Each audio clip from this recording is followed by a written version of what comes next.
Welcome back to the DFS Special. I'm your host, your DFS Jerusalem, coming to you live from the list. You got 150 entries, and then you're a shark, and I don't fuck with you. So there's too much good shit on here. This is the often imitated, never duplicated. I'm here with my lovely co-host. Thank y'all. Stay safe. Enjoy. I may have been calling in to work. You're gonna be in the running for the Snowflake of the Year. Get shit together with your snowflake. I'm at the crib, man, and I'm just finishing up. Stop. Throw them bitches in the main. I'm telling you. You're gonna see the results, bro. You're gonna see it. This is what's really gonna help you out. You know how I feel about the home dogs. There's a lot of fight in the home dogs, and I really think a lot of shit to go over tonight. Who that scored all them points over there? Player of the night. Get him in your lineups. Get him in there. And let's go get this money. Thursday, let's go, and remember, in the sweatshop, we always keep it 300.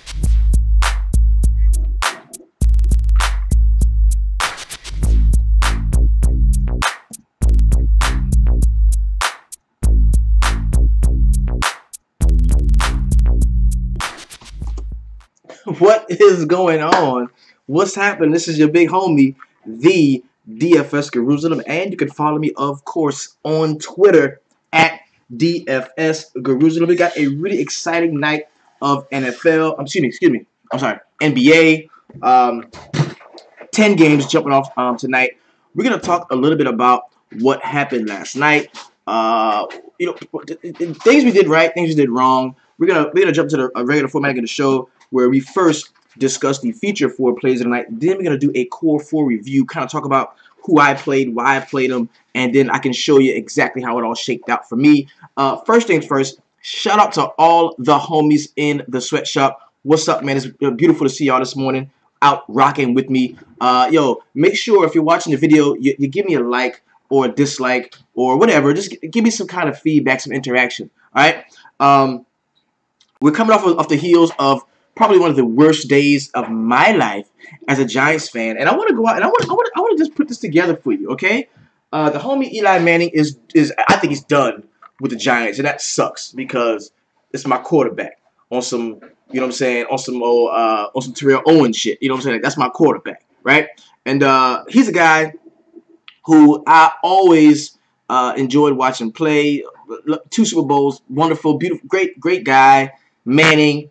That's my dude, you know what I'm saying? And it's going to be funny to see the Giants take the field Sunday without the homie leading them out. And it's going to be tough, man. So bear with us, Giants Nation, man. We don't know what's coming next. We don't know what the fuck's going on. But more than anything, I'm a Giants fan. I love Eli. He is one of my favorite players ever. But I am a Giants fan. And I'm going to roll with the Giants and hopefully things get better, man. But I'm pissed right now. I'm very upset right now. And there's been like an outpouring of this is just crazy. Because the dude was like still trending. The dude was still trending, and it's been an outpouring of support and well wishes from players all around the league, man. Everybody is talking about this shit, man. And it just like that's my quarterback. Yeah. And it just sucks to see this happen to the homie, man, and see that the streak end the way it is ending for Eli. So tough day for Giants Nation, man. Hopefully we can all get around this, man, and improve, man. It's tough. I am. See, that's what really got me. It wasn't really the bitch ass coach. Like it wasn't him. It was more of the Mara family. I wasn't even, at a certain point, I was like, you know what, Jerry Reese is a snake too. But for me, it was more the Mara family. Like, come on, bro. Like, this dude won you 2 Super Bowls, man. Like, this dude, come on, man. This dude won you 2 Super Bowls, and you're gonna treat him that way. And we pride ourselves on being a class organization. You know what I mean? Getting rid of guys who are not classy. And this is the way y'all do this, man. Probably the classiest Giant ever. And you do this, man, like that. That was just weird. But that rant is over. Let's go ahead, jump into it. We're gonna start, of course, with the feature 4 plays of the night. These are the 4 most talked about, tweeted about guys in the DFS Sweatshop, in the Facebook VIP, and as well as on Twitter. First guy we're gonna talk about is the Who Dat, scoring all them points over there player of the night, that's gonna go to the homie Justin Holiday. And can I go to the Facebook group? Because I need to show y'all something. Yo, there's a family member, one of my homies, right? Um, this dude every day, this dude posts a guy in the group, and it's like a baby picture or the guy playing basketball like for the first time ever in his life, and it's a professional player, and he's like, this guy is gonna go off today. He does this every day, and I'm gonna be honest with you, that motherfucker be on point. He be on point with that shit. Like today, he's got this guy. This is Joshua Paul Davis. Every day, this dude posts a guy and says this guy's gonna go off. But you have to kind of figure out who it is. He doesn't just tell you who it is. We do that. We play games and we chop it up. We fam like that, right? And yesterday he posted this picture and nobody could fucking figure out who the guy was. I swear until about 3 o'clock, because he does this early in the morning. Until about 3 o'clock, nobody knew who the fuck the dude was at all. Like nobody could figure out who the dude was. This was the motherfucker right here, Justin Holiday. 34 minutes, 25 points, 3 boards, 5 assists. He hit 6 3-point shots, had a couple of steals, 3 blocks, didn't turn it over. A mistake-free game. The dude fouled out, but it was late in the game when he fouled out. The damage had already been done, and he went out and dropped a 50 whop. That was nice. That was nice. And if you remember, my favorite team to stack was the Bulls, actually. So he is the, how did I miss that? Excuse me, the who that scored all them points over there play tonight. Shout out to the homie Joshua Paul Davis, man. He challenges us every day with one of these picks, man. These are his picks. Next guy we got is going to be the how did I miss that play tonight. It's going to go to Devin Booker. I had some Devin Booker on FanDuel, as I'm going to show you just a few minutes, but I had no Booker on I was 0 Booker on DK.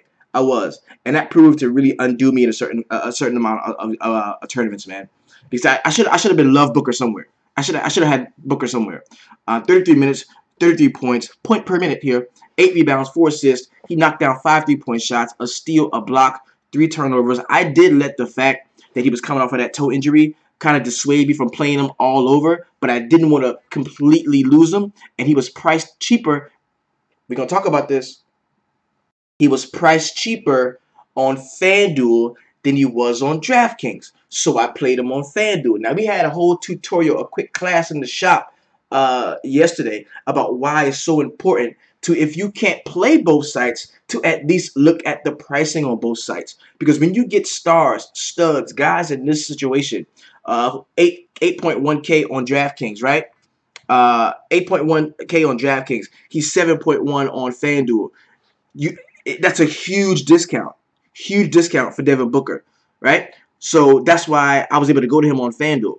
And we talked about this in the shop. If you want to know more about this specific strategy and why it's so important, come chop it up with us, man. We love to hip you to what's going on. So how did I miss that play?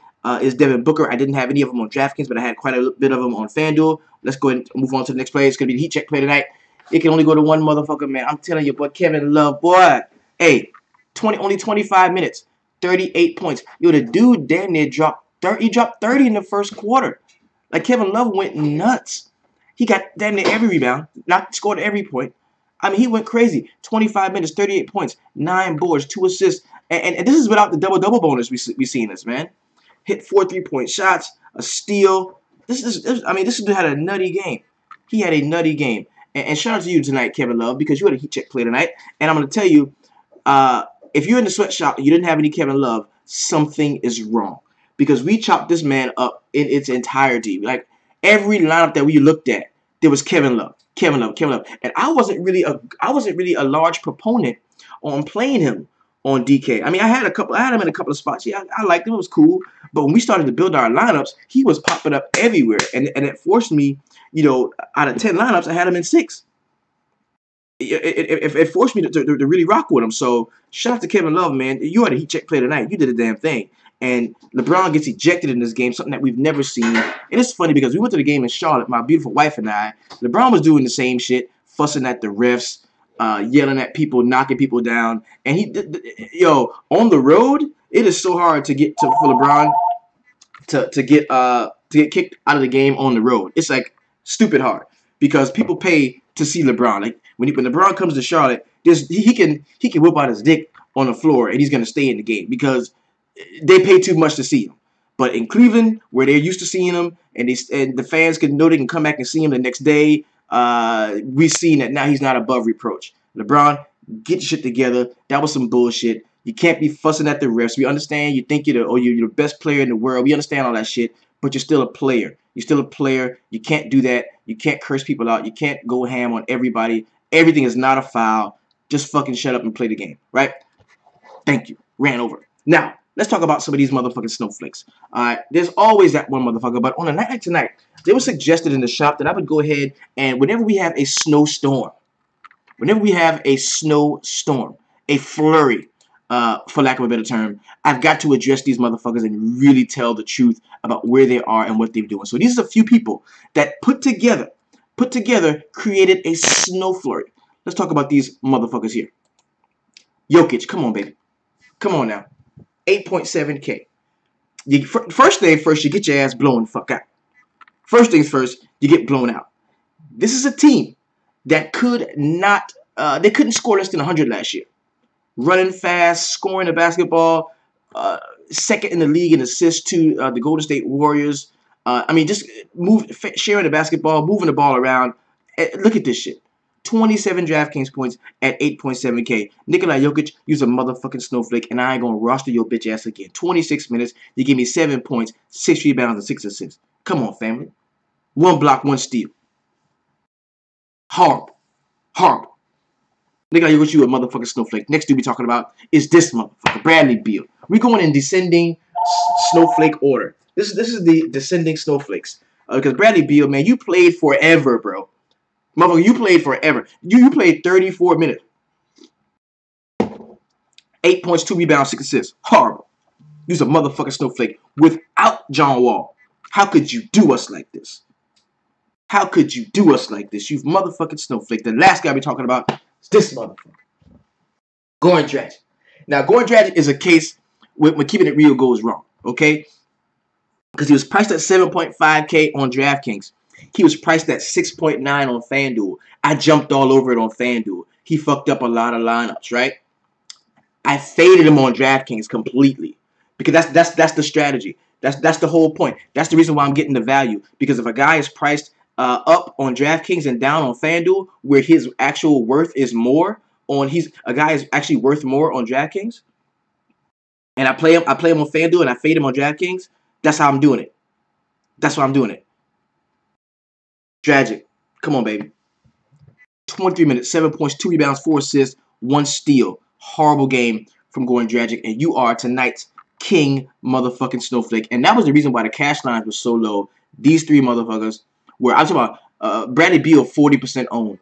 Jokic, 20% owned. Goran Dragic, 18% owned. And just destroyed the slate.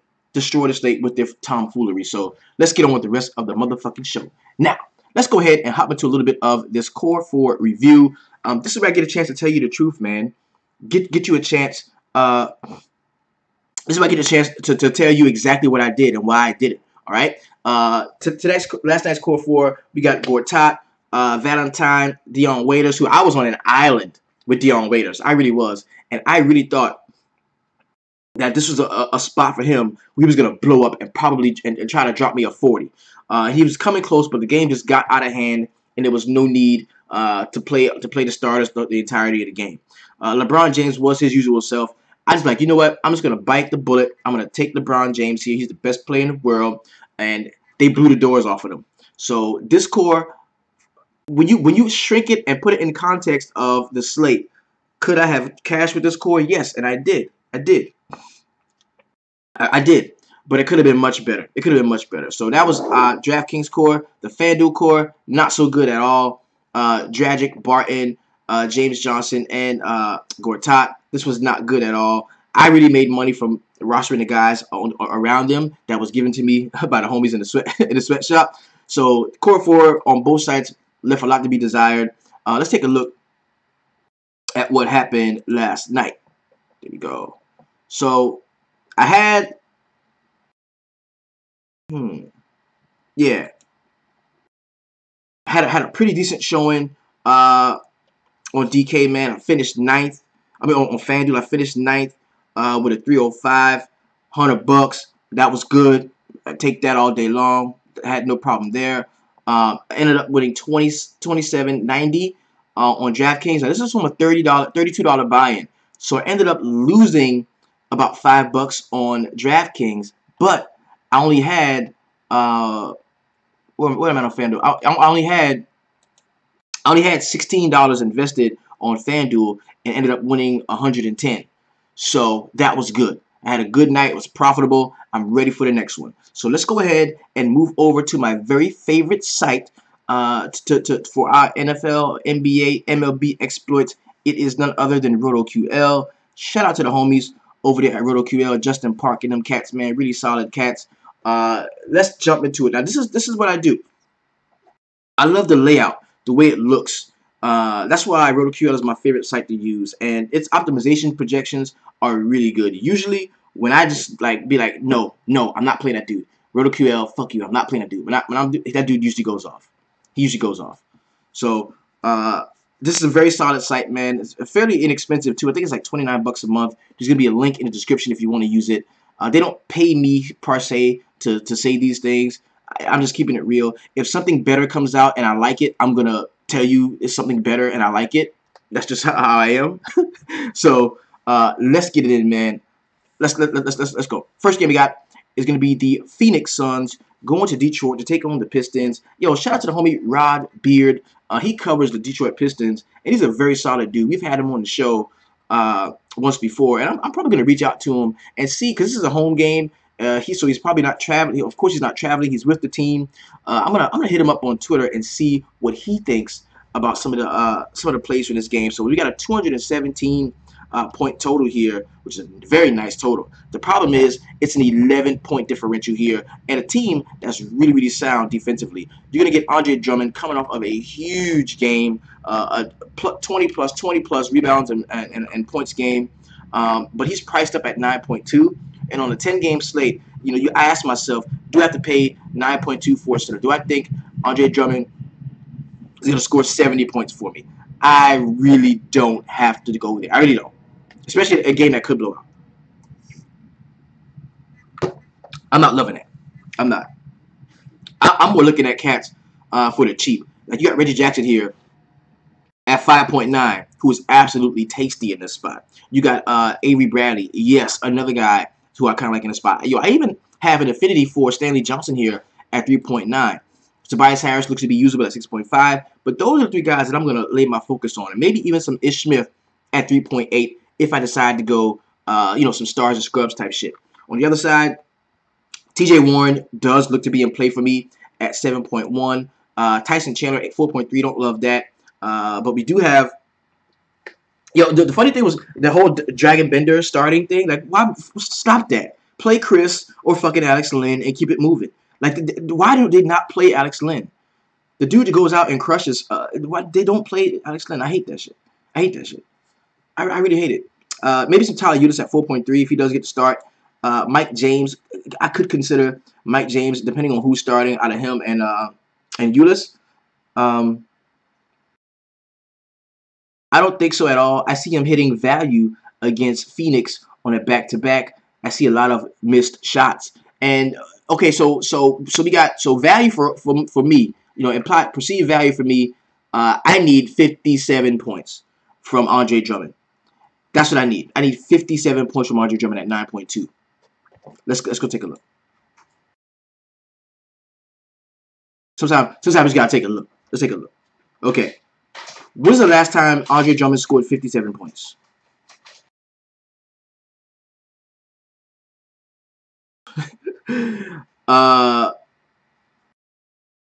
Coffee's great, babe. Thank you. February 8th last year. That's the last time. So to me, it seems like we're chasing. It seems like we're chasing in this spot. I mean, he had 57 points. I mean, 54 against Atlanta early in the year, 53. So, Drummond's is not that guy for me. I mean, but I get it. I get it. But Drummond's just not that guy for me. On a 10-game slate, nah. I'm cool. I'm cool with that. All right, so who else we got? Let's continue to chop this up. Okay. D Book, of course, 7.7 looks to be playable here. Although he could be limited by Avery Bradley, but I still think he's like the primary scorer on this team, and I think we can play him in the spot. The next game we got is going to be the Oklahoma City Thunder and the Orlando Magic. Russell Westbrook is at 11.2. Now they're starting to understand that he is now triple-double Westy. Like, he's going back to his old ways, bro. He's not giving a fuck about the other teammates. Carmelo has one chance. If Carmelo misses one jump shot, Russell Westbrook is now going to score a triple-double. Like, he doesn't care anymore. Like, he's done with that. He's done with the whole, okay, I'm going to just sit back and let you guys settle in and do what you got. Nah, he's like, no, I'm triple-double Westy. I'm getting back to what I can do. And I think that makes him playable at 11.2. I think the price on him is going to curb people's enthusiasm because we do have some other stars on the slate. Russell Westbrook here, 11.2, very solid play. I think I can get behind him. Steven Adams at 5.5 is most certainly in play. Anytime I like Westbrook, I'm going to have some shares of Steven Adams as well. No Paul George for me. No Melo. I don't have to do that. Jokic at 7.3 could be usable. I could play Jokic at Vucevic at 7.3. I can play him.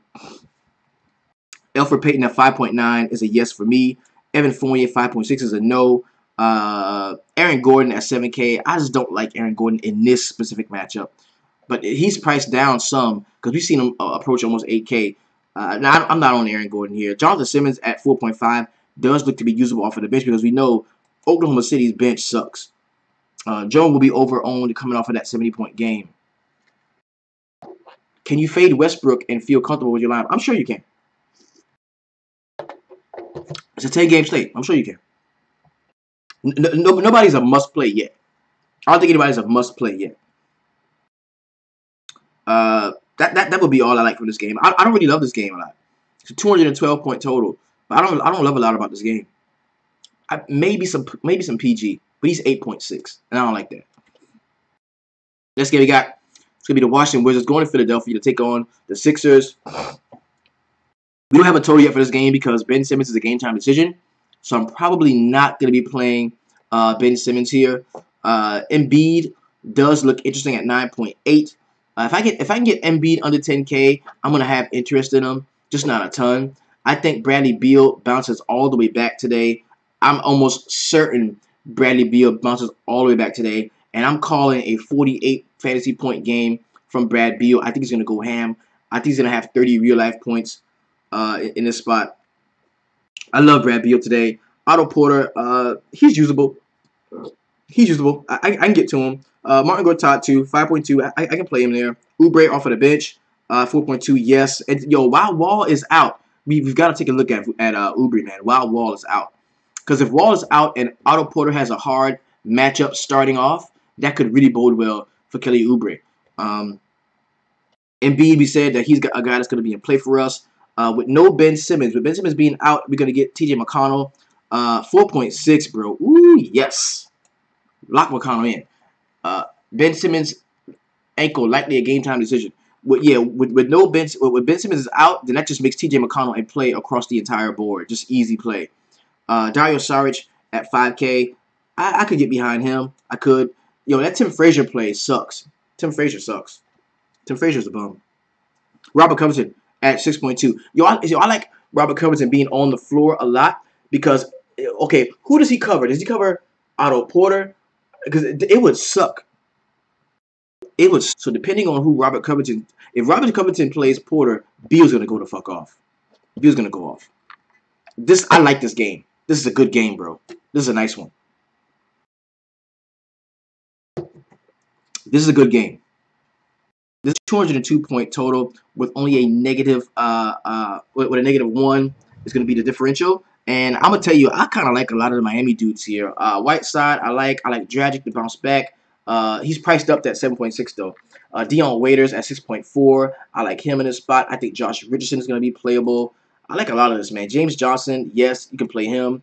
Kristaps does interest me here at 8.2. Anytime you get Kristaps that cheap, man, it's going to have a look at him. Tim Hardaway Jr. at 6.5 does interest me. And if Cantor is out, you can look at guys like O'Quinn or, Michael Beasley, them cats, right? Tim Frazier, dude doesn't, okay. I can't get the Knicks right. I never know who's going to have that big game. Yeah, and it's the three guys here. You got Kristaps, you've got Tim Hardaway Jr. Some are going to want to play Jared Jack, but I'm not into playing point guards against Miami, so I could take or leave him. I don't love a lot about the Knicks here, but I do like quite a few of the Miami guys. Next game we got is going to be the Charlotte Hornets going to Toronto. The homie is not only is he a game time decision, but he is doubtful. That's the homie Kemba Walker, man. Shout out to the homie Kemba Walker, man. Frank Kaminsky, he should play. Um, so with Kemba out, this does offer an uptick to Jeremy Lamb. And I know that Michael Carter Williams will probably get the start if Kemba doesn't play, but I'm not jumping over any hoops to play Michael Carter Williams. I'm just not. I would just play Jeremy Lamb, a guy that I know is going to be out there consistently and get minutes. The Hornets are away from the hive, so I'm not totally in love with Dwight Howard. I think Nick Batum being priced under 6K is easily in play. Yo, with no okay. Brad Beal, play him. Nick Batum with no. I'm telling you, without Kemba, Nick Batum is like the play from this game, or at least from the Charlotte side, at least. Without Nick Batum, Howard may have 12 points and 26 rebounds tonight, so I think Howard can be very sticky. I like to play Howard at the crib. Let's take a look at his road splits.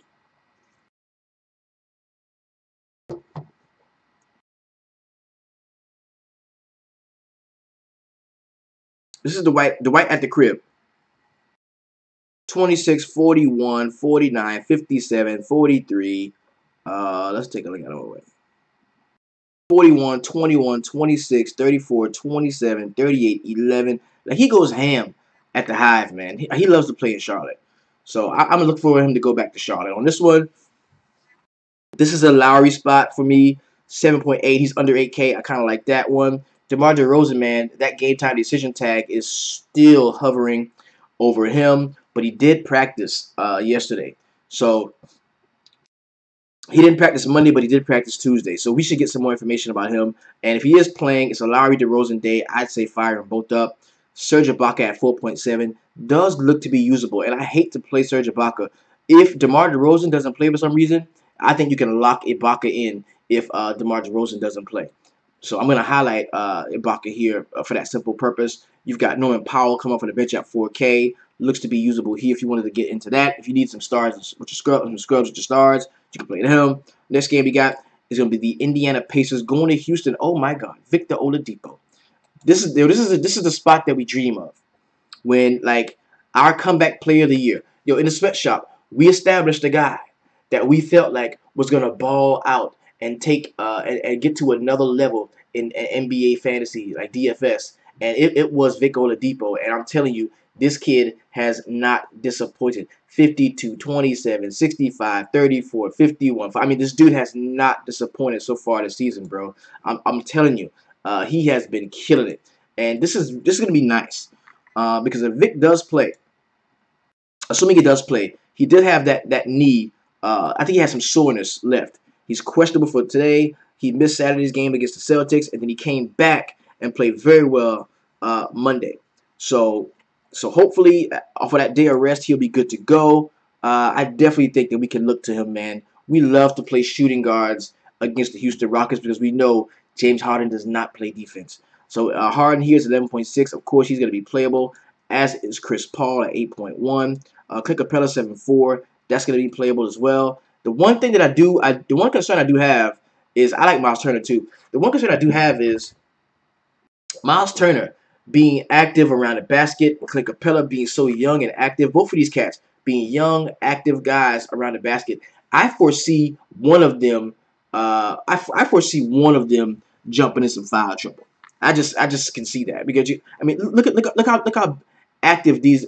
Clint Capella, the only big that's probably going to be around the basket the whole game. And you got Miles Turner and Thad Young. Like, both of those guys, very active, trying to get putbacks, trying to get rebounds. And I could easily see, Clint Capella picking up a couple of early fouls, man. So, and you can't predict fouls, I'm sorry. But there's just certain players in certain situations that I just have to tell you about whenever something jumps off to me. Lance Stevenson, 4.3. Of course, he is playable here, as is Domantas Sabonis at 5.5. This is a very deep bench, man. This is a deep team. Indiana's kind of scary. A very deep team. ACP, what's up, big homie? Yeah, so let's take a look at what happened. Let's look at what happened against the Rockets. Against the Rockets, Miles Turner had 32 fantasy points. He played 26 minutes. He's probably 6.9. That's decent. That wasn't bad at all. Wasn't bad. And Capella had 45 against the Pacers in 32 minutes. Pretty solid game there. So, yeah, so both of these cats are going to be in play. Easy. Both of these cats are going to be in play. Next game we got is going to be the Minnesota Timberwolves going to New Orleans to take on the Pelicans. Minnesota on a back-to-back. But these are a bunch of young studs, man. It don't really matter yet. Karl Anthony Towns, 8.7. Anytime you got that guy that cheap, yes, you can play him. This is going to be the issue, bro. People really think that you can't play bigs against New Orleans. They look at, oh, my God, Boogie. Oh, my God, Anthony Davis. And they shrink, and they get scared to play people against them. And you can. You can play bigs against them easily. Like, you can play Taj Gibson against the motherfuckers. You can play Karl Anthony Towns. Easy. Like, it's not even that big of a deal. It's not that big of a deal defensively. Last time against him, he had 12 points in 23 minutes. He had 46 a couple of games last year. Definitely think Cat's going to want to bounce back in the spot. Definitely think that. Actually, I definitely believe that. He's going to bounce back. So Jimmy Butler's going to be in play for me as well. Jeff Teague is out. If that be the case, Tyus Jones at 4.5 is a guy that you've got to consider. Of course, Boogie and Anthony Davis are considerable, as is Drew Holiday. I hate Rajon Rondo. Get this fucking dude off of the team, bro. Get this dude off of the team, please. Please. 216 point total. Negative 5.5 is going to be the differential. So next game we got is going to be the Brooklyn Nets going to Dallas to take on the Mavericks. Harrison Barnes, yes. Dennis Smith Jr., yes. Dirk Nowitzki, probably not. Wesley Matthews, yes. JJ Barea, yes. On the other side, Spencer Dinwiddie, now he's under 7K. Let's play Dinwiddie here. Wouldn't have an issue. Usually we like to attack Dallas with a big, but there really is no big to attack them with, really. I mean, you look at maybe Trevor Booker at 4.9 if he does get the start, or Tyler Zeller at 3.4. I don't know. I couldn't really get there. DeMarre Carroll, 5.8, looks to be playable here. That's as far as I can go with this one. Next game we got is going to be the Memphis Grizzlies going to San Antonio to take on the Spurs. So Marc Gasol was mad, acting like a little bitch. So they got rid of Fizdale. So that means Marc Gasol is going to get a ton of minutes playing against his bro. I think we can pencil him in for a solid performance at 8.3. Last time against the Spurs, 33, 32, 37, 35. He doesn't really ball out against the Spurs. I mean, the floor is 27. But the average floor is around 30, low 30s, so it's not horrible. But at 8.3, I think we're going to need some more than that. Jermichael Green at 4.4 looks to be playable, as does Dylan Brooks at 3.9. Ricky at 6.6 looks like a guy that we can play. Rudy Gay is a game time decision, so I don't love him. Maybe some of LaMarcus Aldridge at 8.1. Kyle Anderson, nah. Danny Green, yes, we can get there. And, of course, Tony Parker is still at 4K. Not going to love him. Yeah, we can fade this shit. We don't have to play this game. This is a game we don't have to play. We don't have to play this game. Last game we got should be a slaughter, man. So Golden State Warriors going to Los Angeles to take on the Lakers. 10:30, late night hammer game. Get your late night hammers, everybody, from this spot. Lonzo Ball, 6.8. He's under 7K. He's bigger than Stephen Curry. Shit. He's usable. He's usable here. KCP at 5.8. Maybe I can look to him. This is going to be tough, bro. This is an ugly game right here, bro. This is ugly. Julius Randle, Larry Nance Jr., if he does get to start, 5.4. Could be usable. On the other side, Steph is a game time decision. KD is a game time decision. It's going to take some of these guys to be out. It's going to take some of these guys to be out. I think Klay Thompson at 7.4 is usable. Draymond Green 7.3. Of course, Steph. Damn. I just remember what the homie did last time. If he gets to start, Patrick McCall, man, he went ham at 3.6. Don't forget that. If he gets to start, that we have to wait. There's gonna be some news coming out of this game. We have to wait for this one. But it's at 10:30. So we went through everything, man. Got a really solid pool of players. I am so ready for tonight. Let's get it in. Have a solid one. For those of you that have not joined us yet in the sweatshop, It's very simple, man. You go to the website. It's www.dfssweatshop.com. You get there. You sign up. Upon your paid subscription, you'll be ushered into the very best Facebook group online, man. That is where we chop it all the way up at, man. You go to the website, scroll down. You're gonna see where it says join now. You click that link, and there's different ways. The yearly, the monthly, you can lock in. It's so easy to do, man. So join us in there. I'd be glad to have you. Tonight's chop up is at 5:30, maybe at 5 because we got 10 games, and I'm gonna want to really chop up everything, especially when news and notes come out. So let's go. Let's have a solid, profitable evening. Of course, this has been your DFS Jerusalem. You can follow me on Twitter at DFS Jerusalem. Telling you love, peace, and let's get up out of here. Yo, we keep it real, we keep it honest, and we always keep it 300. Peace.